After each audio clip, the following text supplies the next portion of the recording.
ഇപ്പോൾ ധ്രുവകുമാരൻ്റെ കഥയുണ്ട്. അവിടെ നമുക്ക് പഠിക്കാനുള്ള നല്ലൊരു പാഠം,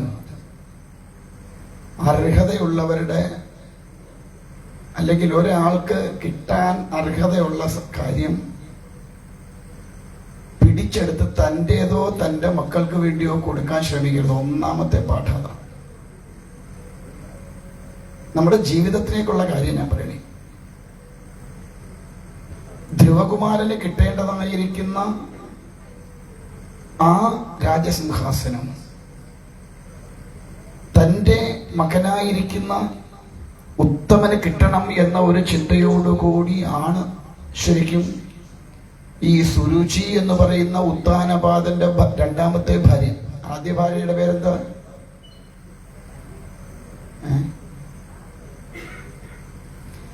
എന്റെ സ്വാമി, ഞങ്ങളെ കല്യാണത്തിനും വിളിച്ചില്ല, ഞങ്ങൾ ആരും പോയുമില്ല. പിന്നെ ഈ ഭാര്യമാരുടെ ഒക്കെ പേര് ചോദിച്ചാൽ ഞങ്ങൾ എന്തോ പറയുന്നില്ലേ? ശങ്കരാമഹാരാജ. സുനീതി.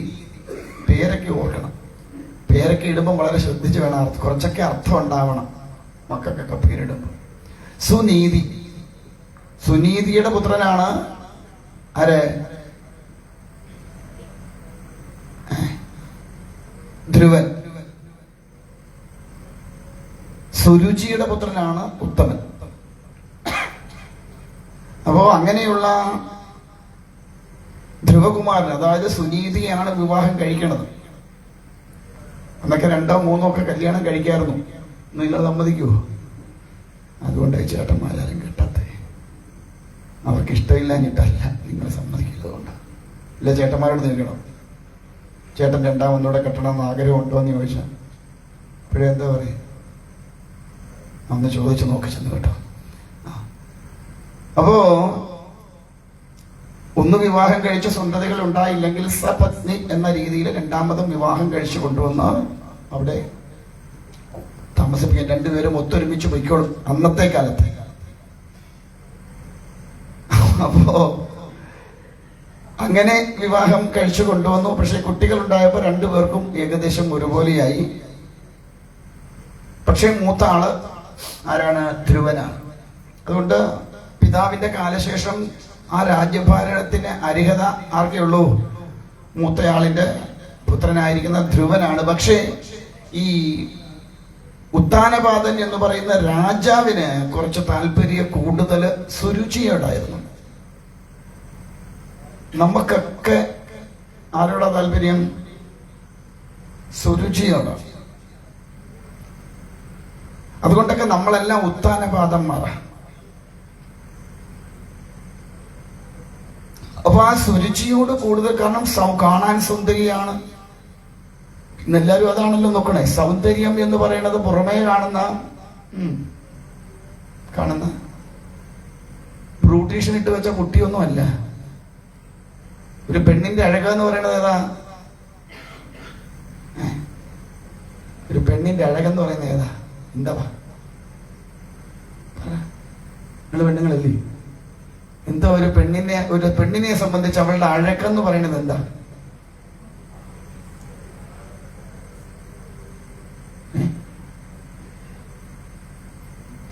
അങ്ങനെ ഞങ്ങൾക്ക് പ്രത്യേകിച്ച് ഒരഴകൊന്നും ഇങ്ങനെയുണ്ടോ? എന്താടാ മോനെ ഒരു പെണ്ണിന്റെ അഴകെന്ന് പറയണേ? അവനതൊന്നും നോക്കിയിട്ട് പോലുമില്ല. ഒരു പെണ്ണിന്റെ അഴകാന്ന് പറയുന്നത് അവളുടെ സ്വഭാവമാണ്. മനസ്സിന്റെ അഴകാണ് അവളുടെ ഏറ്റവും വലിയ അഴക്. അവള് മറ്റൊരാളെ എത്രമാത്രം ഉൾക്കൊള്ളാൻ ശ്രമിക്കുന്നു എന്നതിനനുസരിച്ചാണ് അവളുടെ അഴക വർദ്ധിക്കുക.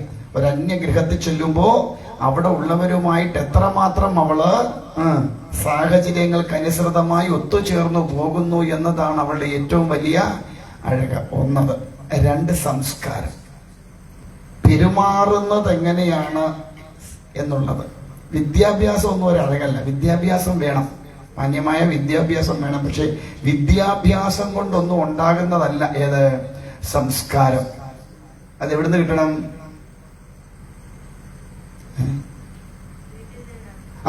കറക്റ്റ്. വീട്ടെന്ന് പറഞ്ഞാൽ കുടുംബത്തൂന്ന് കിട്ടണം സംസ്കാരം. അത് പുറത്തുനിന്ന് കിട്ടില്ല, വിദ്യാഭ്യാസം കൊണ്ടും കിട്ടില്ല. അപ്പൊ ആ സംസ്കാരം എത്രമാത്രം ശ്രേഷ്ഠമാണ് എന്നതാണ് രണ്ടാമത്തെ അഴക്. അപ്പൊ ഇത് രണ്ടും ഒത്തിണങ്ങുന്നതാണെങ്കിൽ അവൾ ഇച്ചിരി കറുത്തിരുന്നാലും കുഴപ്പമില്ല. എന്റെ അഭിപ്രായമാന്നേ. നിങ്ങളൊക്കെ എങ്ങനെയാ നോക്കുന്നതെന്ന് എനിക്ക് അറിഞ്ഞുകൂടാ. കറുപ്പിന് കൊണ്ടൊരു അഴക് ഇല്ലേ? ഉണ്ടോ ഇല്ലേ? വെളുത്തവർക്ക് തോന്നത്തില്ല കറുപ്പിന് അഴകുണ്ടെന്ന്. കറുത്തവർക്കേ തോന്നും കറുപ്പിന് അഴകുണ്ടെന്ന്. ഞാൻ എപ്പോഴും പറയും, ലോകത്തിലെ ഏറ്റവും വലിയ സുന്ദരൻ ആരാ? കൃഷ്ണനാ. രണ്ടാമത്തെ സുന്ദരൻ ആരാ? ഞാനാ. അങ്ങനെ ഞാൻ എന്റെ മനസ്സുകൊണ്ട് ദിവസവും ഞാനാ ഏറ്റവും കാണാൻ കൊള്ളാവുന്നതിന്, ഏറ്റവും സൗന്ദര്യം എനിക്കാണെന്ന് പറഞ്ഞ് നടന്നാൽ അവസാനം എന്റെ മനസ്സിൽ എന്തുണ്ടാവും? ആ സൗന്ദര്യം ഉണ്ടാവും. ആ സൗന്ദര്യം എവിടേക്ക് വരും? പുറത്തേക്ക് വരും. മനസ്സിന്റെ സൗന്ദര്യം കൊണ്ടാണ് ഏറ്റവും വലിയ പുറത്തേക്കുള്ള ആ ഒരു പ്രകടമായില്ലേ? പണ്ട് പറയില്ലേ, മുഖമാണ് മനസ്സിന്റെ കണ്ണാടി എന്ന് പറയുന്നത് പോലെ ആ മനസ്സിന് അഴകുണ്ടായാൽ അത് ഓട്ടോമാറ്റിക്കലി എവിടെയും പ്രകടം. ഇപ്പൊ എന്റെ ഉള്ളിൽ സന്തോഷമുണ്ടെങ്കിൽ അത് എവിടെ പ്രകടമാവും? മുഖത്ത് പ്രകടമാവൂല്ലേ? അപ്പൊ അതുപോലെ ഞാൻ സുന്ദരനാണ്, എനിക്ക് സൗന്ദര്യമുള്ളവനാണ്, ഞാനാണ് ലോകത്തിലെ രണ്ടാമത്തെ സുന്ദരൻ അല്ലെ സൗന്ദര്യമുള്ളവൻ ഞാൻ ഡെയിലി പറയാൻ തുടങ്ങിയാൽ എന്റെ മനസ്സിന് ആ സൗന്ദര്യം തനിയെ വന്നു ചേരും. നമ്മളെ കാണാനൊന്നും കൊള്ളുകയല്ലപ്പ, നമ്മളെങ്ങനെങ്കിലും അങ്ങനെ പറഞ്ഞാൽ വീണ്ടും നമ്മൾ താഴോട്ട് പോവുള്ളൂ. മനസ്സിലാവണുണ്ടോ? അവരെ മറ്റുള്ളവർ എന്ത് പറയുന്നു നല്ലത് നമ്മൾ നോക്കണ്ടേ? നമുക്ക് നമ്മളെ കുറിച്ചുണ്ടൊരു ഇല്ലേ?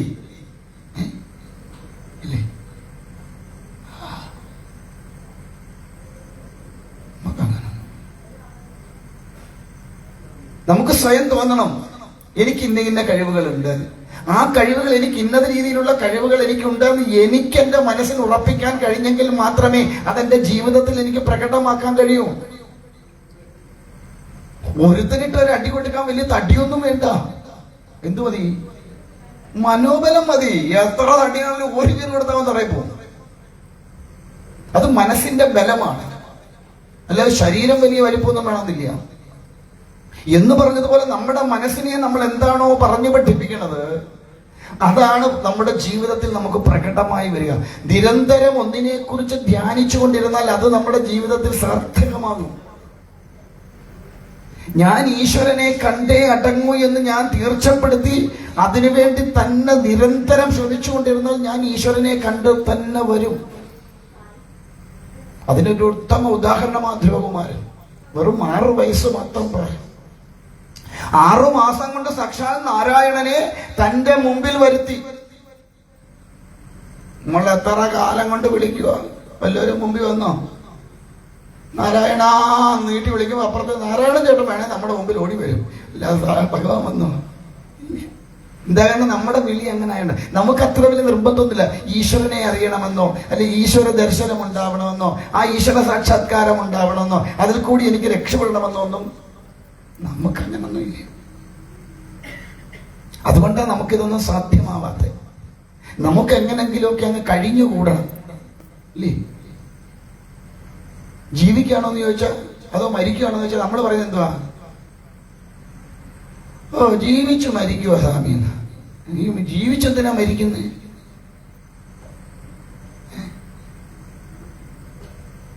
ആണോ? അപ്പോ 6 മാസം 6 വയസ്സ് പ്രായം 6 മാസം കൊണ്ട് സാക്ഷാൽ നാരായണനെ ദർശന സൗഭാഗ്യം നേടിയതാണ് ധ്രുവകുമാരൻ. എന്തുകൊണ്ട്? കിട്ടിയത് നല്ലൊരു ഗുരുവിനെയാണ്. അതും വലിയൊരു ഘടകമാണ്. ഗുരുത്വം ഇല്ലേ? നമ്മൾ പറയില്ലേ ഗുരുത്വദോഷിയാണ്. ചിലടത്ത് പറയും അടയ്ക്ക ഉരുണ്ടുപോയതാണെന്ന് അല്ലേ? പാക്കുരുണ്ടുപോയതാന്നൊക്കെ പറയും ചിലടത്ത്. എന്താ ഈ പാക്കുരുണ്ടുപോയെന്ന് പറഞ്ഞാൽ? ഗുരുവിന്റെ മുമ്പിൽ ദക്ഷിണ കൊടുത്തപ്പോ അടയ്ക്ക എവിടുന്ന് പോയി? വെറ്റിലക്കകത്ത് എന്ന് വെച്ചാൽ ഗുരുത്വം നഷ്ടപ്പെട്ടവനാണ് അവൻ അർത്ഥം. അങ്ങനെയുള്ളവർക്ക് രക്ഷപ്പെടാൻ ഭയങ്കര പാടാണ്. ഗുരുവിന്റെ അനുഗ്രഹം എന്ന് പറയുന്നത് വളരെ വലിയൊരു ഘടകമാണ് ജീവിതത്തില്. അതുകൊണ്ട് ആ ഗുരുനിന്ദ പാടില്ല, ബ്രഹ്മദ്വേഷം വരുത്തരുത് എന്നൊക്കെ പറയും. ബ്രഹ്മദ്വേഷം വരുത്തരുതെന്ന് പറഞ്ഞാൽ ബ്രാഹ്മണന്റെ ദോഷം എന്നല്ല, ഈശ്വര ജ്ഞാനമുള്ളവന്റെ ആ ദ്വേഷം നമ്മുടെ ജീവിതത്തിൽ നമ്മൾ വരുത്തി വെക്കരുത്. വരുത്തി വെച്ചാൽ എന്താ കുഴപ്പം? ഉന്മൂലം പോകും.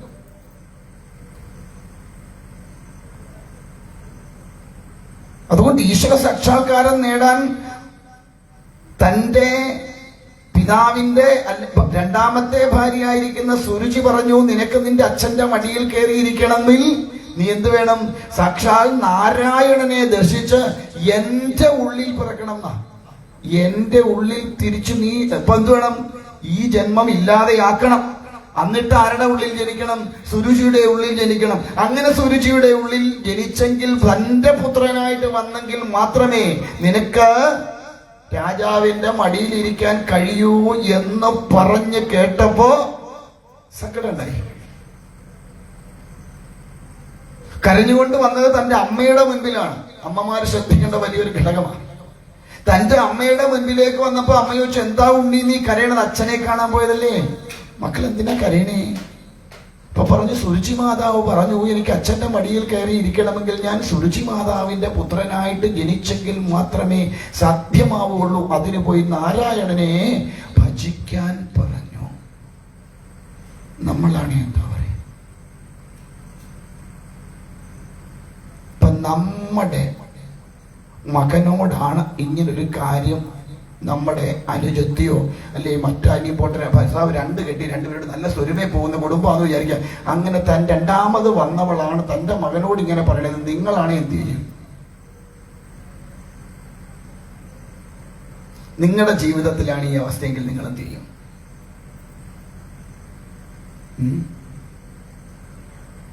എന്തോ ചെയ്യും? കയ്യും കെട്ടിയിരിക്കുവോ? എന്തായിരിക്കും ആദ്യം ചെയ്യാ?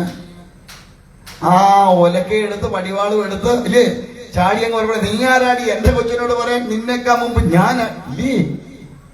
ഇവിടെ നോക്കൂ, ഒരു കുഞ്ഞിനെ തന്റെ ജീവിതത്തിന്റെ വഴിത്തിരിവുണ്ടാക്കി കൊടുക്കേണ്ടവൾ അമ്മയാണ്. നരേന്ദ്രൻ എന്ന് പറയുന്ന ഒരു കുട്ടിയെ ലോകം മുഴുവൻ അറിയപ്പെടുന്ന ഒരു സന്യാസി ശ്രേഷ്ഠനായിട്ട് ആക്കിയെടുത്തത് ആ നരേന്ദ്രന്റെ അമ്മയാണ്. അമ്മമാര് വളരെ ശ്രദ്ധിക്കണം. അച്ഛന്റെ കുടുംബക്കാരുടെ കുഴപ്പമെന്നും പറഞ്ഞാൽ പറ്റത്തില്ല. ചിരിക്കണ്ട. അവസാനം പിടിച്ചിരിക്കാനുള്ള ഏക വഴി, അല്ലെങ്കിൽ നിങ്ങളുടെ കുടുംബക്കാരുടെ ഗുണം ആ മനുഷ്യനെ കൊച്ചു കാണിക്കുന്നത് ചുമ്മാതാ. അമ്മ കൊടുത്തത് 70 പോയിട്ട് 30 ഉള്ള അച്ഛൻ്റെ അത്. പ്രഹ്ലാദം പറഞ്ഞിരുന്ന ആളെ ഞാൻ എവിടുന്നാ ഇതൊക്കെ കേട്ട് പഠിച്ചതെന്ന് ഇല്ലേ? എവിടുന്നാ കിടന്ന് പഠിച്ചേ? അമ്മയുടെ ഗർഭപാത്രത്തിൽ കിടന്ന് പഠിച്ചതാ പ്രഹ്ലാദനല്ല ഇല്ലേ?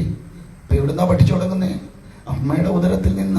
അമ്മ എന്താണോ കൊടുക്കണത് അതാണ് അവിടെ കിടന്നുകൊണ്ട് സ്വീകരിച്ച് അമ്മ തോണ്ടിക്കൊണ്ടിരിക്കുന്നവളാണെ കൊച്ചും ഇറങ്ങി വന്ന ഉടനെ എന്തോന്നെ പിടിക്കും.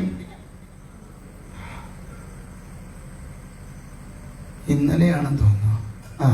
ഇന്നലെയാണോ മിനിങ്ങാന്നാണ്. എവിടെ ഇങ്ങനെ ഞാൻ ഇച്ചിരി ഭക്ഷണം കഴിക്കാൻ കയറി. ഗുരുവായൂർ എന്നപ്പോഴാണോ ഞാൻ ഓർക്കണില്ല. ഗുരുവായൂർ എന്നപ്പോഴാണ്. ഒരു വലിയ പ്രായമൊന്നുമില്ല, ഒരു പെൺകുട്ടി, ഒരു 10-30 വയസ്സ് കാണുമായിരിക്കും പെൺകുട്ടിക്ക്. അവളുടെ മടി അവിടെ ഒരു കുഞ്ഞ്, ഒരു 2 വയസ്സ് കാണും. ആ ഹോട്ടലിന്റെ ടേബിളിൽ ഇരുത്തിയിട്ടുണ്ട്. എന്നിട്ട് വെള്ളം കൊണ്ടുവന്ന് ജാറയിൽ ചാരി വെച്ചിരിക്കുക മൊബൈല്. കൊച്ചത് കണ്ടുകൊണ്ടിരിക്കുന്നതിന് ഇടയിലാണ് ദോശ കുത്തി അതിന്റെ വായിലോട്ട് തള്ളി വെച്ചു കൊടുക്കുന്നത്. ഈ ആഹാരം എങ്ങനെ ആ കുഞ്ഞിന് ബലപ്പെടും? കാരണം ആ കുഞ്ഞിന് ആഹാരത്തിൽ യാതൊരുവിധ ശ്രദ്ധയില്ല. ആ കുഞ്ഞിന് എങ്ങനെയാണ് ആ ആഹാരം ആരോഗ്യപരമായിട്ട് തീരുക? ചിന്തിക്കും നിങ്ങൾ. നമ്മൾ ഇന്ന് കുഞ്ഞുങ്ങള് ആഹാരം കഴിക്കാൻ വേണ്ടി ആദ്യം എടുത്തു കൊടുക്കുന്നത് മൊബൈലാ ഇല്ലേ? പണ്ട് കാലത്ത് അന്റെ മക്കളെ കാക്ക, പൂച്ച, കോഴി ഇല്ലേ? ചിലടത്ത് നിന്ന് ഞങ്ങളെ കാണിച്ചു കൊടുത്ത് കൊച്ചിനെ ആഹാരം കഴിപ്പിക്കും. വർഷത്തെ സപ്താഹം ചെന്നപ്പോ ഇതുപോലെ അമ്മൂമ്മ അതിന്റെ അമ്മൂമ്മയുടെ കൊച്ചുമോക്ക് ചോറ് കൊടുക്കുക. അപ്പോഴാണ് പ്രഭാഷണം ഉച്ചയ്ക്കൊക്കെ കഴിച്ചു. പ്രഭാഷണം എല്ലാം കഴിച്ച് ആഹാരം കഴിച്ചിട്ട് ഞാൻ മുറിയിലേക്ക് പോണത്. അയ്യോ സ്വാമി വരുന്ന എളുപ്പം കഴിച്ചോ, പിള്ളേരെ പിടുത്തക്കാരനാ. ഞാൻ മൊത്തത്തിൽ നോക്കിയപ്പോ ശരി, എന്നെ കണ്ടാലും ഏതാണ്ട് ആ ഒരു പരുവ. ഞാൻ പറഞ്ഞു നല്ലതാ, കുഞ്ഞിന് അങ്ങനെ തന്നെ പറഞ്ഞു കൊടുക്കണം, പിള്ളേരെ പിടുത്തക്കാരനാണ്. നോക്കൂ, ഇപ്പൊ ഞാനിങ്ങനെ ആലോചിച്ചപ്പോട്ടെ, അതുകൊണ്ട് കൊച്ചൊരുള്ള ചോറുണ്ടെങ്കിൽ അതും നമുക്കൊരു സന്തോഷത്തിനുള്ള കാരണമാണ്. നമ്മള് പിള്ളേരെ പിടുത്തക്കാരനോ തീവ്രവാദിയോ എന്ത് വേണമെങ്കിലും ആയിക്കോട്ടെ, കൊച്ചിന് ഒരു ഉള്ള ചോറ് കഴിക്കുമല്ലോ അത്രയെങ്കിലും. കാരണം നമ്മളെ കൊണ്ട് ഒരു സന്തോഷം ആർക്കെങ്കിലും ഉണ്ടാവുന്നുണ്ടെങ്കിൽ അത് നമ്മളായിട്ട് ഇല്ലാതാക്കരുത്. മനസ്സിലായി? ഞാൻ തമാശ പറഞ്ഞല്ല. ഇങ്ങനെയൊക്കെയാണ് കുഞ്ഞുങ്ങളെ പറഞ്ഞ് പഠിപ്പിക്കണം കൊടുക്കുന്നത്, പിള്ളേരെ പിടുത്തക്കാരനാ. അപ്പൊ ആ കുഞ്ഞ് വളർന്നു വരുമ്പോൾ ഞങ്ങളെ പോലുള്ളവരെ കണ്ട എന്ത് വിലയാ തരിക?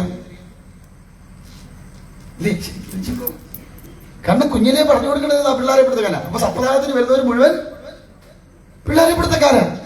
കുഞ്ഞുങ്ങളായ വേദിയിലേക്ക് വരുമോ? ഇന്ന് ആചാര്യനാണ് നമ്മുടെ ക്ഷേത്രത്തിൽ വന്നാണ് മക്കളെ സ്വാമി വഴക്ക് പറയും, മക്കൾ കഴിക്കുകയെന്നല്ല. അപ്പൊ ആ പകർന്നു കൊടുക്കണ സംസ്കാരം ഇത് വളരെ വലുതാ. പ്രത്യേകിച്ച് അന്നം മൂട്ടുന്ന സമയത്ത് കൊടുക്കണ സംസ്കാരം വളരെ വലുതാ. നമുക്ക് തോന്നും കൊച്ചിന് ചോറ് വാരി എങ്ങനെയും കൊടുത്താൽ മതിയല്ലോ എന്നല്ല. പൂതനാമോക്ഷം വരട്ടെ, എത്ര അമ്മമാര് പൂതനയായിട്ടുണ്ടെന്ന് ഞാൻ അന്നേരം പറയാം. ഉണ്ടെന്ന് ഇതിനകത്തേക്കിലൊക്കെ.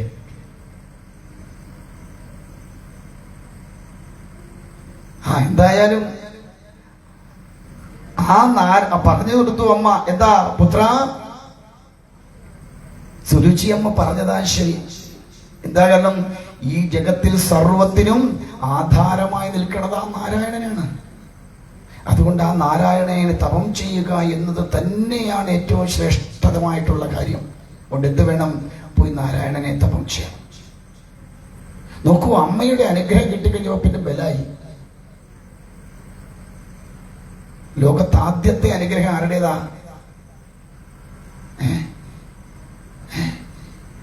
ആ അമ്മയുടെ അനുഗ്രഹം ആദ്യം വാങ്ങേണ്ടത്, പിന്നെ അച്ഛന്റെ അനുഗ്രഹം, പിന്നെ ഗുരുവിന്റെ അനുഗ്രഹമുള്ളൂ.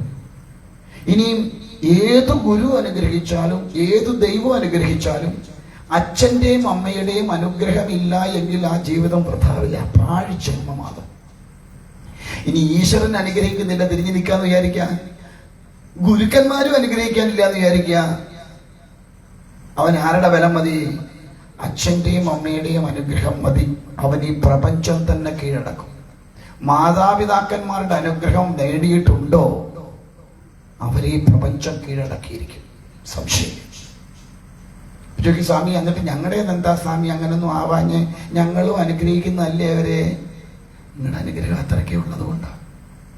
അമ്മ എന്ന് പറഞ്ഞാൽ പോരാ, ആ സ്ഥാനത്തിന്റെ മഹത്തരമായിരിക്കുന്ന ശ്രേഷ്ഠതയെ ഉൾക്കൊണ്ടുകൊണ്ട് ജീവിക്കുമ്പോഴാണ് ഒരുവള് ആരാവുക? അമ്മയാവുക. അല്ലെങ്കിൽ അത് ആരായിട്ട് മാറും? അമ്മയ്ക്ക് പകരം ഇപ്പൊ വിളിക്കുന്ന വേറൊരു പേരുണ്ടല്ലോ,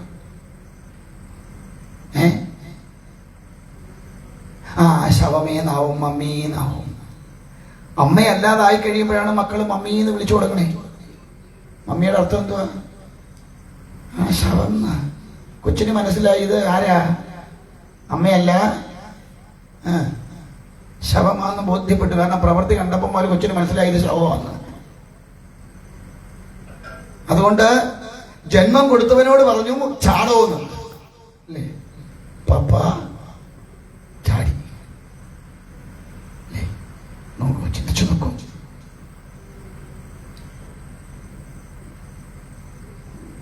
പണ്ട് കാലത്ത് ഇത്രയും തലതിരിഞ്ഞ പിള്ളേരുണ്ടായിരുന്നു? ഉണ്ടോ? എന്താ ഇല്ലാഞ്ഞത്? അന്ന് പട്ടിണിയാണെങ്കിലും, ഒരു നേരം കഴിക്കാനില്ലെങ്കിലും, ഉടുക്കാനില്ലെങ്കിലും, വലിയ സ്കൂൾ വിദ്യാഭ്യാസമൊന്നുമില്ലെങ്കിലും അമ്മമാരവരുടെ മടിയിലെടുത്ത് വെച്ചുകൊണ്ട് സന്ധ്യാവേളയിൽ നിലവിളക്ക് കൊളുത്തി വെച്ച് എന്തോ ചെയ്യുമായിരുന്നു? രാമ രാമ രാമ രാമ രാമ രാമ ജപിക്കുമായിരുന്നു, അല്ലേ? കൊച്ചിനോടെ ചിരി വരുന്നത് കേട്ടപ്പോ, കാരണം കുഞ്ഞ് കേട്ടിട്ടില്ല അത്, അല്ലേ? കേട്ടിട്ടുണ്ടോ? അറിയില്ല. അതുകൊണ്ട് ആ ഈശ്വരീയമായ അംശം ഉള്ളിൽ അങ്ങനെ ആ ഒരു അനുഗ്രഹം അല്ലെ ആ ഒരു കലകള് കൂടുതൽ നിറഞ്ഞു നിൽക്കുന്ന കൊണ്ട് എന്ത് പറ്റുന്നു? അധപ്പതിച്ചു പോകുന്നില്ലായിരുന്നു.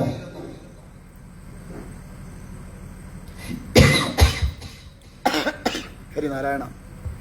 ഇന്നെല്ലാം ഉണ്ട് ഇല്ലേ? എന്തിന്റെ കുറവുള്ളേ? പക്ഷെ വക്കത്തിരിവില്ല, സദ്ബോധമില്ല. നമ്മൾ വേണ്ടതൊന്നും വേണ്ട പോലെ കൊടുക്കുന്നില്ല എന്നതിന്റെ കുഴപ്പമാണ്.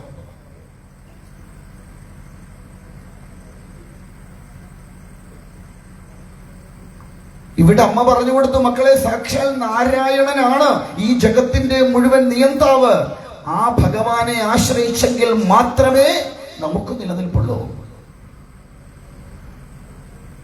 അമ്മയുടെ അനുഗ്രഹം വാങ്ങിക്കഴിഞ്ഞപ്പോ നേരെ തപസ്സിനായിട്ട് പോയി.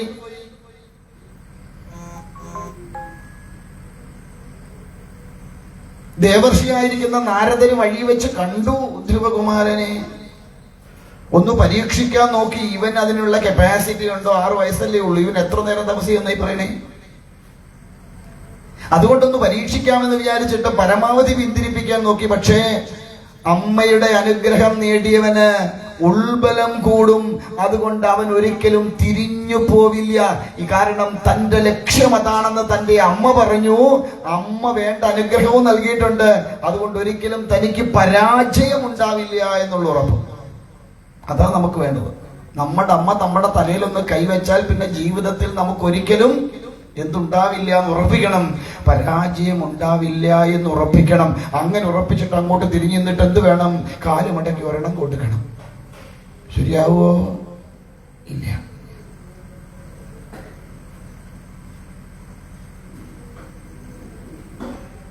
അതുകൊണ്ട് നാരദമുനിയുടെ പരീക്ഷണത്തിലൊന്നും വീണുപോയില്ല ആര്? ധ്രുവകുമാരൻ.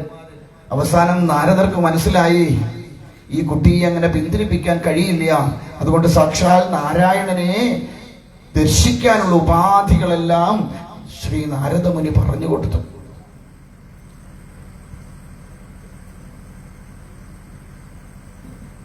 അപ്പൊ ആരുടെയൊക്കെ അനുഗ്രഹമായി? മാതാവിന്റെ അനുഗ്രഹമായി, പിന്നെ ഗുരുവിന്റെയും അനുഗ്രഹമായി. അതുകൊണ്ട് എന്തായി? 6 മാസം കൊണ്ട് സാക്ഷാൽ നാരായണനെ പ്രത്യക്ഷമാക്കി. വെറുതെ പോയിരുന്ന് കണ്ണുകൂടെ ചിരിക്കുമല്ലായിരുന്നു.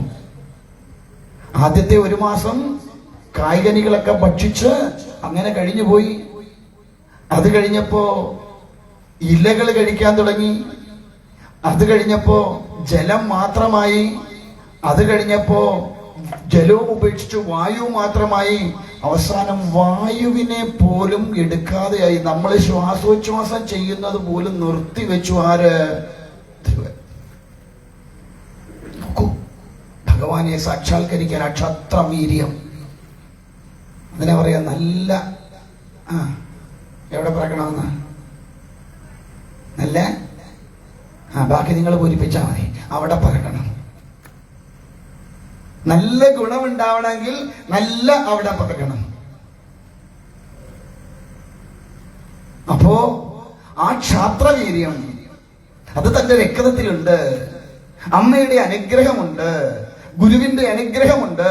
ഇനിയും തനിക്ക് തിരിഞ്ഞു നോക്കാനില്ല. താൻ ഏതു വിധത്തിലും ആ നാരായണനെ സാക്ഷാത്കരിച്ച് അടങ്ങൂ എന്ന ഉള്ളിൽ ഉറപ്പിച്ചുകൊണ്ട് ചെയ്ത തപം 6 മാസം. പ്രാണനെ കൂടി നിരോധിച്ചു കഴിഞ്ഞപ്പോ അവിടെ ദേവന്മാർക്ക് ഇരിക്ക വയ്യാതായി. അമിതമായ ചൂട് അനുഭവപ്പെടാൻ തുടങ്ങിയെന്നാണ്. ഭൂമിയിൽ ഒരുവൻ ഗാഠമായി തപം ചെയ്താൽ ദേവന്മാർക്ക് ഇരിക്ക വയ്യാതെയാവും പറയാം. അവന്റെ തപസ്സിന്റെ കാഠിന്യം കൊണ്ട്. അതുകൊണ്ട് ആ ഭൂമിയിൽ അത്ര കഠിനമായിട്ടൊന്നും ആരും വലിയ തപസ്സൊന്നും ഇന്നത്തേക്കാൾ പല ഗുരുക്കന്മാരും വല്ലോ ഹിമാലയ സ്ഥാനങ്ങളിൽ വല്ലോ അങ്ങനെ ചെയ്യുന്നുണ്ടെങ്കിലും ഇന്നുണ്ട്. അത്രയേ ഉള്ളൂ. നമ്മളാരും എന്തോ ചെയ്യാറില്ല, തപസ് ചെയ്യാറില്ല. ഉണ്ടോ? നമ്മൾ കണ്ണു അടച്ചൊക്കെ ഇരിക്കും.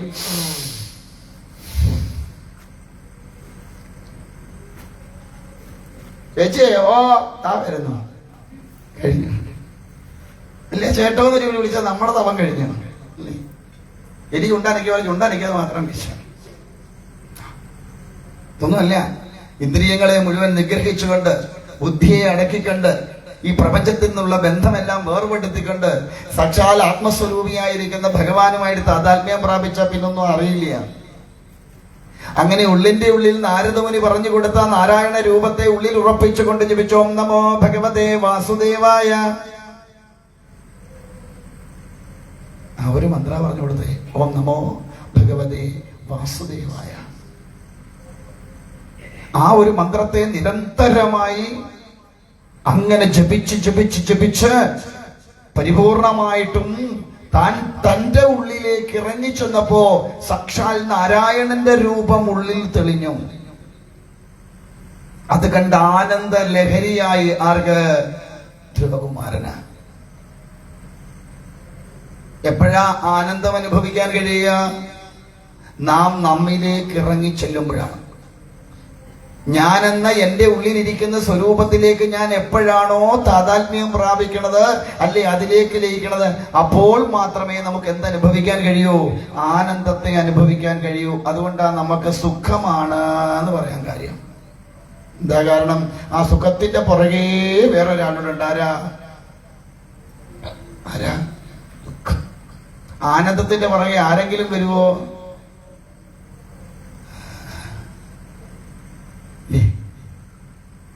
ആനന്ദത്തിന്റെ പുറകിൽ വേറെ ആരെങ്കിലും ഉണ്ടോ? സുഖത്തിന് ഓപ്പോസിറ്റ് എന്തുണ്ട്? ദുഃഖമുണ്ട്. ഇല്ലേ? ഇല്ലേ? വെളിച്ചത്തിന് ഇരുട്ട്, പകലിന് രാത്രി, ആനന്ദത്തിന്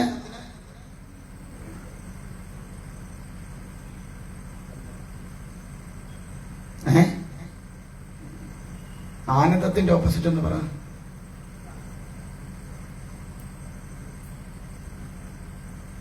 പിന്നെ അതിന് ഓപ്പോസിറ്റ് ഇല്ല, അതിന് അപ്പുറത്തോട്ടുള്ള അവസ്ഥയുള്ളൂ. പരമാനന്ദം, ആത്മാനന്ദം, ആ ഒരു അവസ്ഥയുള്ളൂ. അവിടെ പിന്നെ അതിന് ഓപ്പോസിറ്റ്. അതുകൊണ്ടാണ് സുഖമല്ല വേണ്ടത്, ആനന്ദം ഉണ്ടാവും. എന്തുവാ പേര്? ആനന്ദം. ഇരിപ്പെങ്ങനാ? അല്ലേ? നമുക്ക് പേര് മാത്രമേ ഉള്ളൂ ആനന്ദം. അപ്പൊ ആനന്ദാനുഭൂതി, ഉള്ളിലിരിക്കുന്ന ആത്മസ്വരൂപത്തെ അറിഞ്ഞനുഭവിക്കാൻ തുടങ്ങിയാൽ പിന്നെ നമ്മുടെ ബുദ്ധിയൊക്കെ അടങ്ങുങ്ങ്. ഈ പ്രപഞ്ചവുമായിട്ടുള്ള സർവബന്ധവും വിട്ടുകഴിഞ്ഞാൽ, പരമമായ ആനന്ദ അനുഭൂതിയിലേക്ക് ലയിച്ചു കഴിഞ്ഞാൽ പിന്നെ അവിടെ ഒന്നുമില്ല മിച്ചം. ഞാൻ ശരീരമാണെന്നുള്ള ചിന്തയില്ല, ഞാൻ എവിടെ ഇരിക്കണത് എന്ന ചിന്തയില്ല, ഞാൻ കഴിച്ചോ ഇല്ലയോ എന്നുള്ള ചിന്തയില്ല, എല്ലാം ഇടും.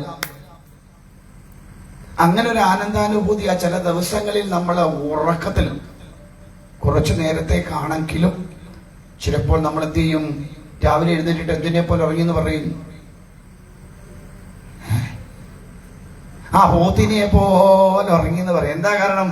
ഒരു ബോധവും ഇല്ലാതെ കിടന്നു അല്ലേ? ഒന്നും അറിഞ്ഞില്ല. ആ ഒരു സുഷുപ്തിയിലെ ആ ഒരു ആനന്ദം നമ്മൾ അനുഭവിച്ചുകൊണ്ട് അങ്ങനെ കിടന്നുകൊണ്ട് നമ്മൾ ഒന്നും അറിഞ്ഞില്ല. അതാണ് അതൊരു പരിധി വെറുതെ ആനന്ദമാണ്. പക്ഷെ എന്ത് ചെയ്യും? രാവിലെ നമ്മൾ ഉണരും. ഇവിടെ അങ്ങനെ ഭഗവാനെ ഉള്ളിൽ കണ്ടങ്ങനെ ആ പരമാനന്ദ ലഹരിയിൽ ആറാടിയ ധ്രുവകുമാരന് ദേവന്മാർക്ക് ഇരിക്ക വയ്യാതായപ്പോ നാരായണന്റെ അടുത്ത് ചെന്ന് പറഞ്ഞു, ഭഗവാനെ ഞങ്ങൾക്ക് ഇരിക്ക പറ്റില്ല, എന്താ കാര്യം എന്നറിയില്ല. പറഞ്ഞു, വിഷമിക്കേണ്ട, എന്റെ ഭക്തനായിരിക്കുന്ന ധ്രുവകുമാരൻ എന്നെ കാണാൻ വേണ്ടി കാത്തിരിക്കുക, അതിന് തപം ചെയ്യുകയാണ്, അതുകൊണ്ടാണ് നിങ്ങൾക്ക് ഈ ബുദ്ധിമുട്ട്. വിഷമിക്കണ്ട, ഞാൻ വേഗം തന്നെ പോയി ദർശനം കൊടുത്തോളാം എന്ന് പറഞ്ഞ് അങ്ങനെ നാരായണൻ ഭഗവാൻ എന്ത് ചെയ്തു? ഭഗവാൻ ആ ധ്രുവകുമാരന്റെ അതാണ് ഭഗവാന്റെ ഭക്തവാത്സല്യം എന്ന് പറയാം. ആരാണോ ആത്മാർത്ഥമായിട്ട് ഭഗവാനെ വിളിക്കുന്നത് അവരുടെ മുമ്പിൽ എത്തും ഭഗവാൻ, ഏതെങ്കിലുമൊക്കെ വിധത്തിലെത്തും. എപ്പോഴാ ഒരു ആവശ്യമുള്ളതെന്ന് വെച്ചാൽ അപ്പൊ ഭഗവാൻ അവിടെ എത്തും.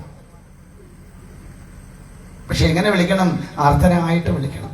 നാരായണ, നീ അല്ലാതെ വേറെ ആരും ഇല്ല എനിക്ക് കേട്ടോ. എനിക്ക് ഈ പ്രപഞ്ചത്തിൽ എന്നെ രക്ഷിക്കാൻ നീ അല്ലാതെ മറ്റാരും ഇല്ല. സർവ ദുഃഖത്തിലും സുഖത്തിലും എല്ലാം നീ മാത്രമേ കൂടെയുള്ളൂ. ബാക്കിയുള്ളതെല്ലാം എവിടെ വരെയുള്ളൂ? ശ്മശാനം വരെയുള്ളൂ. സർവ ബന്ധുക്കളും സുഹൃത്തുക്കളും എല്ലാം എവിടെ വരെയുള്ളൂ? ശ്മശാനം വരെയുള്ളൂ. ശ്മശാനം കഴിഞ്ഞു പോകുമ്പോഴും ആര് മാത്രമേ കൂടെയുള്ളൂ? നീ എന്ന സ്വരൂപം മാത്രമേ കൂടെയുള്ളൂ. അതുകൊണ്ട് ആശ്രയിക്കാൻ പറ്റുന്ന, യാതൊരു വിധമായ ശങ്കയുമില്ലാതെ ആശ്രയിക്കാൻ പറ്റുന്ന സ്വരൂപം നാരായണ നീ മാത്രമേ ഉള്ളൂ. അതുകൊണ്ട് കായേന വാച മനസ്സേന്ദ്രിയൈർവാ ബുദ്ധ്യാത്മനാവാ പ്രകൃതേ സ്വഭാവാൽ കരോമി യദ്യൽ സകലം പരസ്മൈ നാരായണായേതി സമർപ്പയാമി. എന്റെ മനസ്സുകൊണ്ടും ചിന്ത കൊണ്ടും വാക്കുകൊണ്ടും ഉണ്ടാകുന്ന എല്ലാ കാര്യങ്ങളും എവിടേക്ക് സമർപ്പിക്കണു? നാരായണ നിന്റെ പാദത്തിലേക്ക് സമർപ്പിക്കണം. സമർപ്പിച്ചേച്ച് ഇങ്ങോട്ട് ഇറങ്ങി വരുമ്പം ഇന്നത്തെ അന്നദാനം എന്റെ വകയായിരുന്നു. കഴിഞ്ഞില്ലേ? സമർപ്പണം അവിടെ പോയില്ലേ? എന്റേതേന്ന്. അങ്ങനെയല്ല, പൂർണ്ണ സമർപ്പണം. ആ പൂർണ്ണമായ സമർപ്പണം എപ്പോഴാണോ നമുക്ക് ചെയ്യാൻ കഴിയുക, ഈ ശരീരം പോലും നിന്റെ ദാനമാണ് നാരായണ എന്ന ബോധത്തിൽ പൂർണ്ണമായി ഭഗവാനിലേക്ക് സമർപ്പണത്തെ ചെയ്ത ഭഗവാൻ കൂടെ ഉണ്ടാവും. എവിടെ പോയാലും കൂടെ ഉണ്ടാവും. എന്താ ഒരു ആപത്തും വരാതെ കൈപിടിച്ചുയർത്തിക്കൊണ്ടുവരും. പക്ഷെ പൂർണ്ണമായ സമർപ്പണം ഉണ്ടാവണം. നമുക്കതില്ല. നമ്മൾ കൊടുത്തേച്ചെടുക്കാൻ നിൽക്കുന്ന ആൾക്കാരാ ഇല്ലേ? അല്ലെ ഇങ്ങോട്ട് കിട്ടിക്കഴിയുമ്പോൾ കൊടുക്കാൻ നിൽക്കുന്ന ആൾക്കാരാ. അയ്യപ്പ നിനക്ക് പാൽപ്പായസം വേണോ? എങ്കിൽ ബമ്പർ അടിക്കണം. 50 രൂപയുടെ പാൽപ്പായസം കൊടുത്ത് 5 കോടിക്ക് നോക്കിയിരിക്കുന്ന ആൾക്കാരാണ് നമ്മളൊക്കെ. നീ അത് അടിച്ചില്ലേ കൊടുക്കുവോ? മങ്ങളുടെ പാൽപ്പായസം കൂടി മുട്ടി. ഇതൊക്കെ നമുക്ക് തിരിച്ചു കിട്ടുമെന്ന് ബോധ്യമുള്ളത് കൊണ്ട് ഭഗവാൻ കൊടുക്കണതാണ് ഇല്ലേ? നാളെ എങ്ങാനും അകത്ത് പാൽപ്പായസം വെച്ച് തിരുമേനി പുറത്തോട്ട് നടയടച്ച് ഇറങ്ങി കഴിയുമ്പോൾ അവിടെ എങ്ങാനും അയ്യപ്പനിരുന്ന പാൽപ്പായസം കുടിച്ചാൽ പിറ്റേ ദിവസം പോലും നമ്മൾ വഴിപാട് നടത്തുവോ? ഇപ്പൊ എന്തുകൊണ്ടാണ് നമ്മൾ പാൽപ്പായസം വഴിപാട് നടത്തേണ്ട? അയ്യപ്പന് 1/2 ലിറ്റർ പാൽപ്പായസത്തിന് വഴിപാട് നടത്താൻ നമ്മൾ 5 ലിറ്റർ മല്ലിത്തൂക്കുമായിട്ട് വന്ന് 4 ലിറ്ററുമായിട്ട് തിരിച്ചു പോകുന്നുണ്ടോ? ആണോ അല്ലേ? നാളെ മുതൽ അയ്യപ്പ ഒന്ന് കുടിച്ചു തുടങ്ങട്ടെ പാൽപ്പായസം. പെരുന്തുരുത്തുകാരും മുഴുവൻ അയ്യപ്പനുള്ള പാൽപ്പായസം ബ്ലോക്ക് ചെയ്യും. ഉറപ്പാ. കാരണം തിരിച്ചു കിട്ടത്തില്ല എന്ന് ഉറപ്പുള്ളിടത്തൊന്നും നമ്മൾ എന്ത് ചെയ്യില്ല, ഇൻവെസ്റ്റ് ചെയ്യില്ല. ശരിയല്ലേ? ഒരു ബാങ്കിൽ കൊണ്ട് ഡെപ്പോസിറ്റ് ചെയ്താൽ അവര് ബാങ്ക് പൂട്ടി അവരെല്ലാം അടിച്ചുകൊണ്ട് പോകുന്ന അറിഞ്ഞാൽ നമ്മൾ കൊണ്ടിടുവോ? അറിയാതെ പറ്റുന്നതൊക്കെ ഉള്ളൂ നമുക്ക്. അങ്ങനെ അടിച്ചുകൊണ്ട് പോകും. നമുക്ക് അറിയില്ലാത്തതുകൊണ്ട് നമ്മൾ കൊണ്ടിട്ട് അടിച്ചോണ്ട് പോയി ഇല്ലേ? ശരിയല്ലേ ഞാൻ പറഞ്ഞേ? നഷ്ടപ്പെടുന്ന ബോധ്യമുള്ളിടത്ത് നമ്മളോട് എന്തെങ്കിലും ഇൻവെസ്റ്റ് ചെയ്യുവോ? ചെയ്യില്ല. ഈശ്വരന്റെ അടുത്ത് പോലും നമ്മൾ ചെയ്യില്ല. കിട്ടില്ല എന്ന് ബോധ്യപ്പെട്ടാൽ നമ്മൾ കൊടുക്കില്ല ഒന്നും ഈശ്വരന്. മനസ്സിലാവുന്നുണ്ടോ പറയണേ? അതുകൊണ്ട് പരിപൂർണമായിരിക്കുന്ന ആ ഒരു സമർപ്പണ ഭാവം ഭഗവാനിലേക്ക് നമുക്ക് ഉണ്ടായി കഴിഞ്ഞാൽ അവിടെ ബാക്കിയെല്ലാം നടക്കും. അങ്ങനെ ഭഗവാൻ ഒന്ന് പ്രത്യക്ഷപ്പെട്ട് വിളിച്ചു കുമാരാന്ന്. പക്ഷെ ധ്രുവൻ കേട്ടില്ല. എന്താ കാരണം? എല്ലാം ഉള്ളിലേക്ക് വലിച്ചിരിക്കുക. ഇന്ദ്രിയങ്ങളും ബുദ്ധിയും മനസ്സും ചിത്തവും എല്ലാം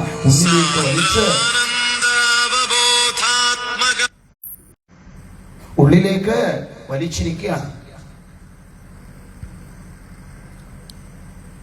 അതുകൊണ്ട് തന്നെ എന്തായി? ഭഗവാന്റെ ആ രൂപം പുറത്തുണ്ട് എന്നുള്ളത് തിരിച്ചറിയാൻ കഴിയില്ല. ഭഗവാന് മനസ്സിലായി തന്നെ ഉള്ളിൽ കണ്ടുകൊണ്ട് ആനന്ദ ലഹരിയിൽ ആറാടുന്നവനാണ് ഈ ധ്രുവകുമാരൻ എന്ന് ബോധ്യമായപ്പോ തന്റെ ശംഖ കൊണ്ട് ആ കവളിൽ ഒന്ന് തലോടിയപ്പോ ആദ്യം ഭഗവാൻ ഉള്ളിൽ നിന്ന് എന്ത് ചെയ്തു? തന്റെ മായ കൊണ്ട് ആ രൂപത്തെ മാറ്റി. ധ്രുവകുമാരൻ ഉള്ളിൽ നിന്ന് മായ കൊണ്ട് തന്റെ കൂടെ ചേർന്ന് നിൽക്കുന്ന തന്റെ മായാ ഭഗവതിയെ കൂട്ടുപിടിച്ചുകൊണ്ട് ഭഗവാന് ആ ധ്രുവകുമാരന്റെ ഉള്ളിൽ നിന്ന് ആ രൂപത്തെ മാറ്റി. എന്നിട്ട് വിളിച്ചപ്പോഴാ കണ്ണു തുറന്നത്. കാരണം എന്താ? ഉള്ളിൽ താൻ ഇത്രയും നേരം കണ്ടുകൊണ്ടിരുന്ന ഒന്നിനെ കാണാതെ വന്നപ്പോഴാണ് ആ പ്രപഞ്ചവുമായിട്ടുള്ളൊരു ബന്ധമുണ്ടായത്. ഇന്ദ്രിയങ്ങളൊക്കെ ഉണർന്നു. നോക്കിയപ്പോൾ അത്രയും നേരം താൻ കണ്ടുകൊണ്ടിരുന്ന ആ രൂപം സാക്ഷാൽ നാരായണൻ തന്റെ മുൻപിൽ നിൽക്കുന്നു, ശംഖചക്ര ഗദാ പത്മധാരിയായിട്ട്. കണ്ടപ്പോ അങ്ങ് ആകപ്പാടെ ഒരു വല്ലാതെയായി. എന്ത് ചെയ്യണമെന്നറിയില്ല, എന്ത് പറയണമെന്നറിയില്ല, എന്തൊക്കെയോ പറയണമെന്നുണ്ട്. ഭഗവാന് മനസ്സിലായി തന്നെ സ്തുതിക്കുവാനുള്ള വെമ്പലാണവനെന്ന് മനസ്സിലായപ്പോ ഭഗവാൻ തന്റെ ശംഖം കൊണ്ട് ആ കവിളിലും തലോടി. അപ്പൊ ആദ്യമായിട്ട് ധ്രുവൻ ഭഗവാനെ സ്തുതിച്ചു. ഭഗവാനെ, എന്റെ ഈ കൈയും കാലും ഈ ശരീരവും കണ്ണും മൂക്കും ചെവിയും എല്ലാം പ്രവർത്തിപ്പിക്കുന്നത് ആരാ? നീ എന്റെ ഉള്ളിൽ നിന്നുകൊണ്ട് എല്ലാം ചെയ്യിക്കണത് നീയാണ്. ഉറക്കുന്നതും ഉണർത്തുന്നതും നീയാണ്. അലാറം വെച്ചാലും ഉണരണം എന്നില്ല.